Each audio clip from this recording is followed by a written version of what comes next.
आदाब अर्ज है। रिपोर्टर्स 21 अरमान साबिर व्लॉग्स और जनाब करंट अफेयर विद बिलाल और नई खोज के सीईओ जनाब बिलाल अहमद के साथ मैं हूं कराची प्रेस क्लब के स्टूडियो से फारूक समी।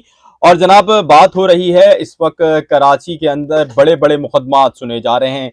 बुनियादी तौर पर जब हम इन मुकदमात की बात करते हैं तो इन मुकदमात को के जो फैसले हैं वो बहुत कुछ जो है हमें बताते हैं। ये बदकिस्मती है या खुशकिस्मती, पाकिस्तान के अदालती सिस्टम में जब अदालती फैसले होते हैं तो वो भी बहुत सारी पॉलिसीज को बता रहे होते हैं कि अब आगे क्या पॉलिसी होने जा रही है और आगे क्या होने जा रहा है।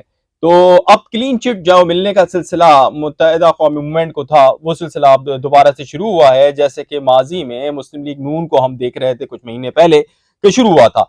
तो जनाब आज भी एक बड़ी खबर है और वो खबर ये है कि MQM के मरकज 90 से जो 14 अफराद गिरफ्तार हुए थे, मतलब गिरफ्तार तो बहुत सारे थे, उनमें बड़े बड़े नाम हैं, इन 14 के उनको सजाएं हुई थी और कुछ को बरी किया गया था।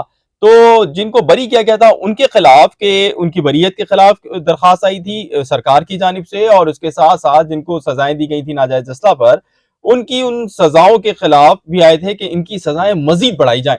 तो इनमें नाम क्या थे जनाब? उसमें शब्बीर उर्फ मुल्ला का नाम था, तो उबैद केटू का भी नाम था। वो उबैद केटू जो कि कहता था ATC के बाहर खड़े होकर कि हमें बानी के साथ यानी अल्ताफ हुसैन साहब के साथ मोहब्बत की सजा दी जा रही है और हम इस सजा के लिए तैयार हैं। तो मेरे साथ जो पैनलिस्ट हैं हमारे दोस्त यानी बिलाल अहमद साहब सीनियर सहाफ़ी, अरमान साबिर सीनियर सहाफ़ी, किसी तारुफ के मोहताज नहीं है। सहाफती हल्के तो बहुत इनको आप जानते ही हैं, बड़ा नाम है इनका सहाफती हल्कों में। हम तो जानते हैं, आप नहीं जानते होंगे, आप बड़े लोग हैं ना। एनीवे, तो पहले मैं बात करूंगा बिलाल अहमद से। कोर्टों के अंदर सुप्रीम कोर्ट से लेकर सिटी कोर्ट तक हर ही अदालत में वाकिफकार हैं लोग इनके, चाहे वो अंदर के हों या बाहर के। कैसे देख रहे हैं इस फैसले को? यार देखें, प्रॉब्लम ये है कि जब हम ये तय करते हैं कि किसी शख्स को सज़ा देनी चाहिए, मिलनी चाहिए, तो पहले तयन तो ये हो कि उसने जुर्म कितना किया। 100 रुपए चुराए हैं, 1000 रुपए चुराए हैं या 1 लाख रुपए चुराए हैं। 100 रुपए का इल्ज़ाम, अगर एक बंदे ने 100 रुपए का जुर्म किया और उस पे 1 लाख रुपए का इल्ज़ाम लगा देंगे तो कभी भी साबित नहीं करेंगे। MQM के मरकज़ से क्या बरामद हुआ, क्या नहीं हुआ, मुमकिन है अगर पुलिस या कानून नाफिज़ करने वाले इदारे कह रहे हैं कि टीटी पिस्तौल या दीगर चीज़ें मिली हैं, उसमें फिर आप बड़े-बड़े नाम डाल दें, ठीक है ना? बहुत सारी और शख्सियत डाल दें। फिर उसको एक ऐसा केस पेश करें कि उससे फिर सियासी पॉलिटिकली भी आप उसके मोटिव नज़र आ रहे हो ना, मोटिव्स।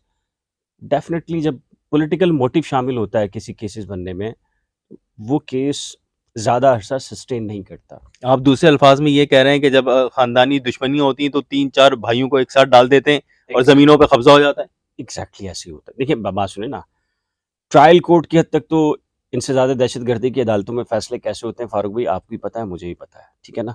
आप लोग तो खुद भुगत चुके हैं ना। अब हमारे एक बहुत सीनियर सहाफ़ी के साथ जो कुछ हुआ, और हम बताना नहीं चाहते कि वो साइन करने से पहले या फ़ैसला सुनाने से पहले जज साहब की राय क्या थी उसमें, और वो उन्हें माज़रत के साथ सज़ा सुना दी। ट्रायल कोर्ट में तो यही है अनफ़ॉर्च्युनेटली।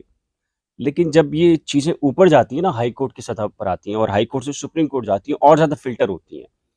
यहाँ एक प्रॉब्लम है, हमारे पूरे कानून नाफ़िज़ करने वाले इदारों बशमूल पुलिस के अंदर एक प्रॉब्लम है। वो ये कहते हैं, हमने जिसको पकड़ा जैसे पकड़ा, कोर्ट उसको लटका दे। एक ये मिनट बिलाल, जंगल का कानून तो नहीं है ना। एक मिनट, हाँ, जंगल का कानून पे हाँ। बात की है, जरा सा अरमान भाई को लेते हैं। अरमान भाई, पुलिस से तो आपकी बड़ी अच्छी दोस्ती रही है, बड़े अच्छे अच्छे पुलिस अफसरान बड़े आपके दोस्त हैं।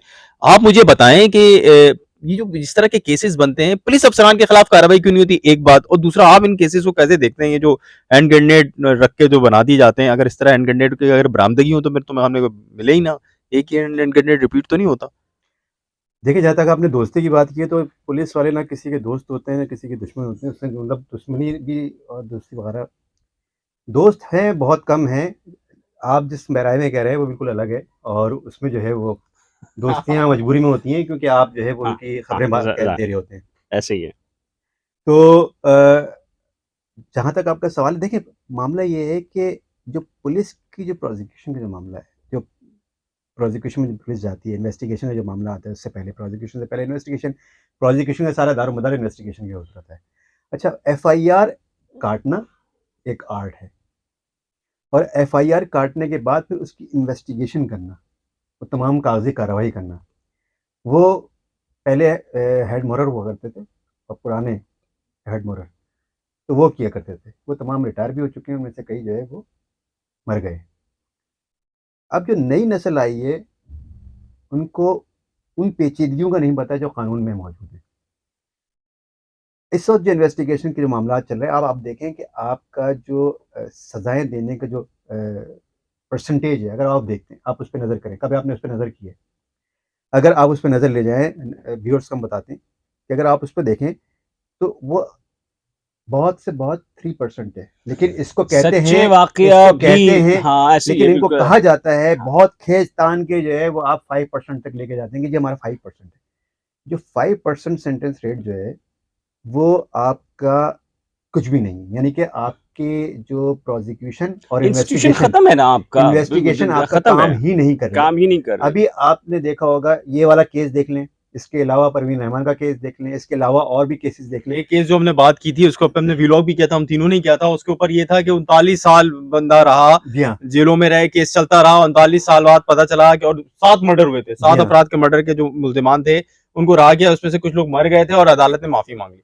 इस पे एक और एक बात करते हैं इन्वेस्टिगेशन का। आपने बताया कि इन्वेस्टिगेशन बड़ी वो होती है, बहुत वीक प्रोसिक्यूशन भी बहुत वीक है। प्रोसिक्यूशन भी बड़ी नाकाम है। बिलाल आप बताएं। मैं बताऊं यार, सिंपल सी चीज है, सिंपल सा फॉर्मूला है।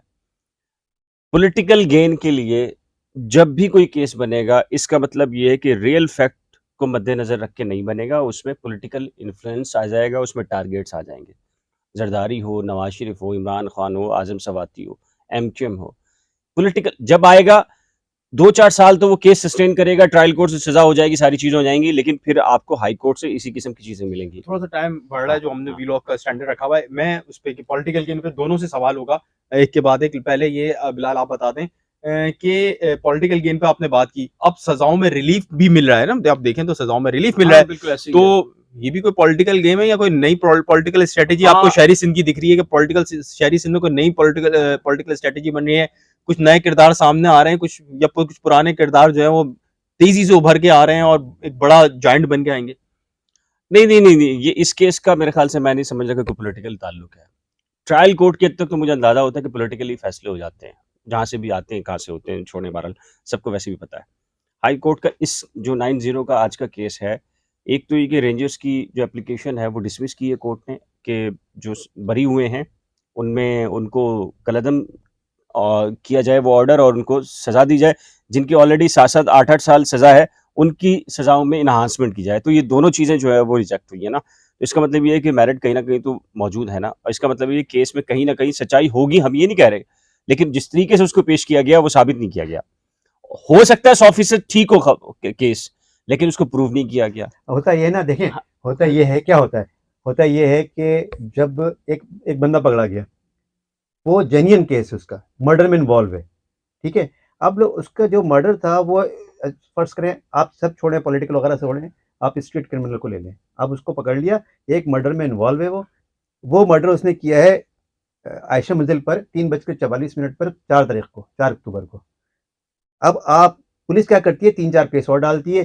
4 अक्टूबर को 3:45 पे वहाँ पर वहाँ मर्डर पर किया भी था, है वहाँ और पर भी 3 था। बजकर सारे 46 पे जो ऐसे ही है होता है, ऐसे ही मान कोरंगी में उसने जाके मर्डर कर दिया। अब 1 मिनट में वो आयशा मंजिल से कोरंगी कैसे पहुंचा?